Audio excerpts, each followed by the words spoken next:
Randy Kejaernet akhirnya muncul, ekspresinya jadi sorotan. Aktivitas Randy Kejaernet bocor usai ramai isu perselingkuhannya dengan Syahnaz Sadiqah. Randy Kejaernet akhirnya muncul ke publik usai dugaan perselingkuhannya dengan Syahnaz dibongkar sang istri, Lady Nayoan. Kemunculan Randy Kejaernet di ruang publik ini auto jadi sorotan. Ya, ekspresi wajah Randy Kejaernet disebut bak tak ada rasa bersalah usai tabiatnya dikuliti sang istri. Hal ini terungkap dari unggahan akun Instagram Bunstetik, Jumat, tanggal 23 Juni tahun 2023.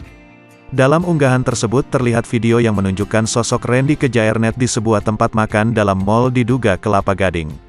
Saat itu Randy Kejaernet terlihat tengah berbincang dengan rekannya sembari duduk di kursi food court. Sekilas tak ada yang aneh dengan penampilan dari Randy Kejaernet saat itu. Akan tetapi sejumlah netizen justru menyoroti raut wajah dari Randy Kejaernet.